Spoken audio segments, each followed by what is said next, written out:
Phil Young husband. Kapwa sila naglaro sa Team Chelsea ng England. Puspusan ang kanilang pagtuturo ng football sa ating mga kababayan. There's so many great things about football. There's no discrimination. It's girls and boys can play it. You don't have to be tall to succeed. We try and promote that football is a sport for the mass. It's a shame that there is no future in the sport here, which is what we want to hopefully change, so kids have the opportunity that we did in Europe. Enero nung nakaraang taon, binuksan ni na James at Phil ang The Young Husband Football Academy. Sa pakikipagtulungan nila sa mga grupong mahihilig din sa football, gusto raw nilang baguhin ang imahe ng larong ito na akala ng marami pangmayaman lang.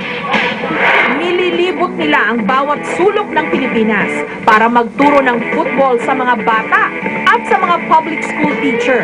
We teach them how to teach football within limited space, maybe in a basketball court or in a badminton court, because we know the public schools obviously haven't got the facilities. It's pretty easy, simple, just kick and control. It's fun and get a lot of exercise. Sometimes we're more aggressive than the boys. I have teammates and I won't be blamed if I have any mistakes. Ayon sa football reporter na si Sedel Tupas, Football country. bagay na bagay raw ang football sa height at bilis ng mga Pilipino. Football kasi, syempre, kailangan din ng height. Pero hindi siya ganun ka obvious compared sa basketball na kailangan talaga yung malaking tao talaga. Para sa akin yung skill, kaya naman i-develop yun eh. May programa tayo, may grassroots programs, tapos continue yung exposure sa mga bata na naglalaro. Kaya naman yung i-develop. Football ang itinuturing na pinakasikat na sport sa buong mundo. Dito sa Pilipinas, ang bayan ng Barotac Nuevo sa Iloilo ang itinuturing na football capital ng ating bansa. Karaniwang eksena tuwing hapon sa kanilang plaza ang pagdagsa ng mga tao para manood ng mga nagpa-practice ng football. Bilang patunay ng hilig nila sa larong ito, ang kanilang mga sports idol, mga football legends. Beckham, Rooney, Ronaldo, Ronaldinho. Bidang-bida rin dito sa Barotac Nuevo ang mga miyembro ng Ascals. Daranita, Kaligdong. Phil Young husband. Ayon sa mga taga rito, panahon pa raw ng mga Kastila, uso na sa kanila ang football. Gumagawa lang daw sila noon ng mga bolang yari sa retasong tela, hanggang tila tradisyon na itong naipasa sa mga sumunod na henerasyon. Sa katunayan, 7 sa 22 miyembro ng Ascals galing sa bayang ito, at ang mga tropeyong napanalunan ng kanilang mga kupunan naka-display sa kanilang mga pampublikong paaralan.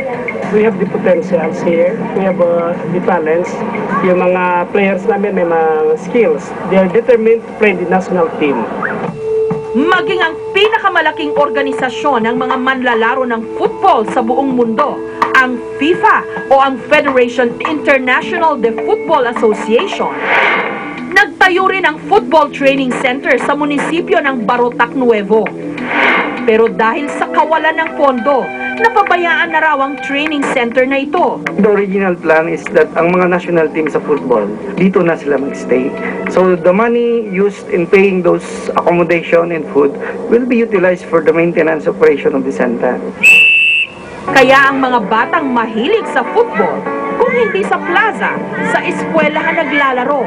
At dahil marami sa kanila, walang pambili ng sapatos para sa football o spike shoes, nagkakasya na lang silang maglaro ng nakapaa. Si Rainiel, 10 taong gulang, hindi lang basta pampalipas oras ang paglalaro ng football sa kanya. Ito raw ang nakikita niyang paraan upang makaahon sila sa kahirapan. Wala ako spike, mampang ako. Gusto ko nakamampang sa sinarito.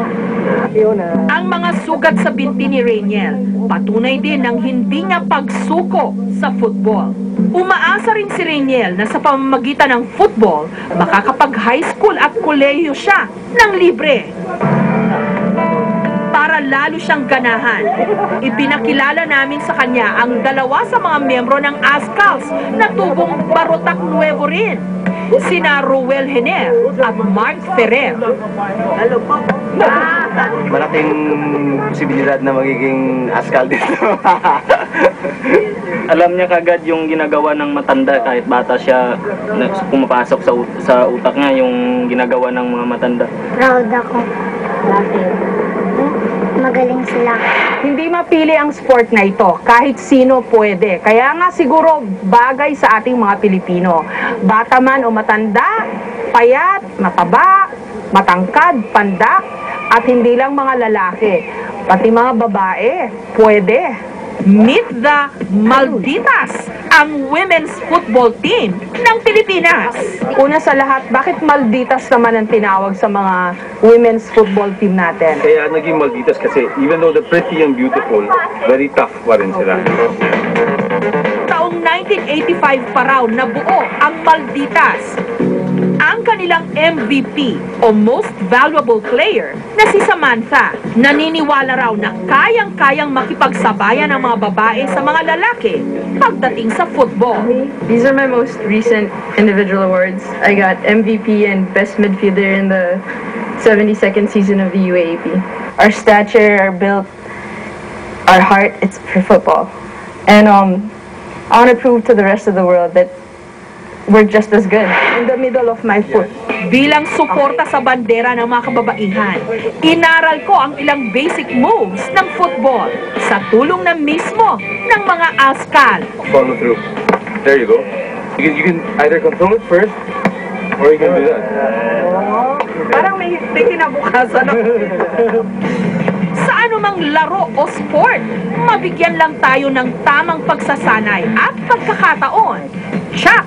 Maaabot natin ang kanya-kanyang go! Go, Ascals!